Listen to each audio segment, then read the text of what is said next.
Hello and welcome back to the Bite Size Budget series. This installment will cover travel. In this first half of this part, I will just go over how to estimate transportation costs. Categories that fall under transportation include airfare, ground transportation, and personal vehicle mileage. For airfare, we're going to look for the most economic ticket that is round trip. I'm going to consider that I might need multiple means of ground transportation, and those are calculated differently depending on whether it's one direct cost or if I will be reimbursed for mileage in my personal vehicle. Some tips for success or reminders is that most economical doesn't always mean economy ticket. Make sure you are budgeting domestic and international travel separately, as you will need separate approvals for that, and they do have separate requirements. And remember that these are estimates. You want to get close to what the real costs will be, but give yourself a little bit of grace and a little bit of wiggle room, especially for multi-year projects or projects where the sponsor will not select awards for a while after proposal submission. Some details about my sample travel request are that this is for one person.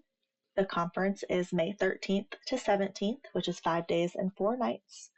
The registration costs include breakfast and lunch.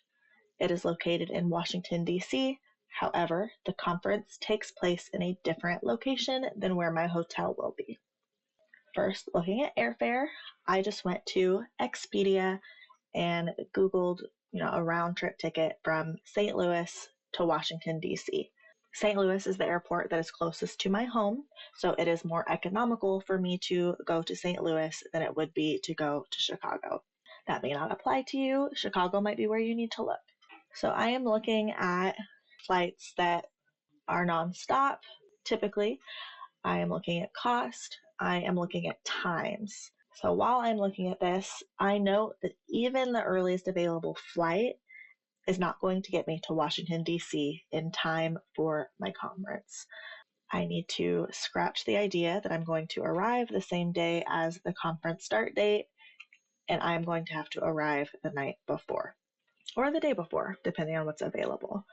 So I will research my tickets for May 12th to 17th. And also be aware that that's going to impact my hotel when I get to that, because now it is one additional night. So I am looking at these. I am thinking of what is going to get me to my conference in time. I also need to think about how early I need to wake up to make sure I leave my home in time with enough time to get through security and get to my gate. So I'm thinking that this 1:10 p.m. departure and 4:10 p.m. arrival is going to be my best bet. When I look at those flight details, I see that this is probably not the most economical because changes are not allowed. It could potentially also not be the most economical because it's an extra charge for my checked bag. That is something to also consider. Going back to an email I shared in the last video from University Payables, most economical doesn't always mean cheapest. So thinking of that, especially because they are not recommended due to not being able to be changed, I'm going to look for flights that meet my requirements but also allow changes. So now I'm looking at American Airlines. I'd be arriving a little bit later than my last choice, but it is still nonstop. I still get there before my conference, and it allows for changes. I also need to be aware of my first check bag fee if that is what I am going to bring. That is separate from my flight cost because that will be paid the day of if I end up checking my bag.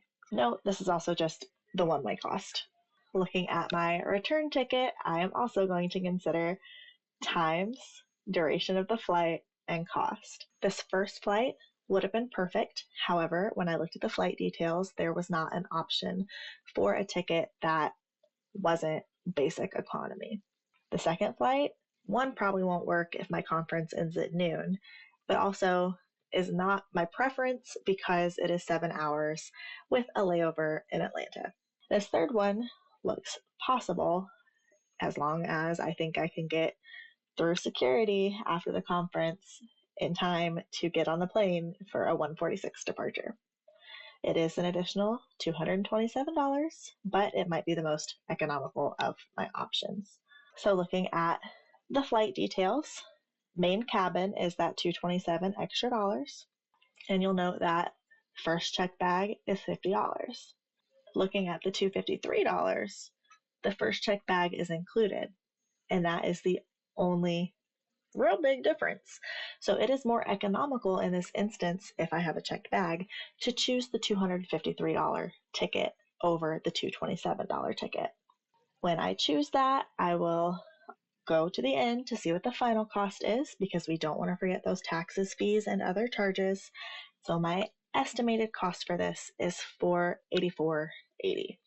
Also note that these are 2026 costs. If I am budgeting for 2027, I would probably want to inflate by about 3%. And then if it's a multi-year for 2028, I would want to bump it an additional 3% per year. Some people forget to account for ground transportation once they are in the conference city or the meeting city. You need to be able to get from the airport to the hotel. Sometimes there's a free shuttle, which is awesome. Sometimes there's a bus if you are comfortable navigating that. And sometimes Uber is just going to be the most economical for time and convenience. So think of that first day. I am not in a conference hotel, so I need to get from the airport to my hotel. You can look up these estimates that are live. Then I have to think the last day, I'm not going from my hotel to the airport, I'm going from the conference center to the airport. Different cost. Now, because I'm not at the conference hotel, I have to get from my hotel to the conference center all of those days where the airport is not involved. So that is round trip, 4 days, and on that last day, it's just one trip. Taking that $17 plus tip and incorporating 4 round trips plus one way gets me to about $180. Again, complete estimates.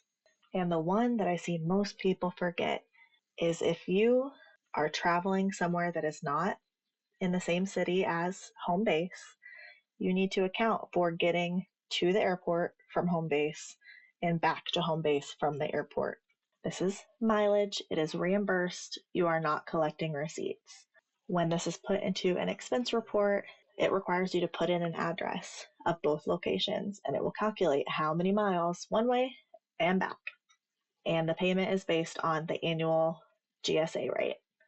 The current rate at time of recording is 72.5 cents per mile.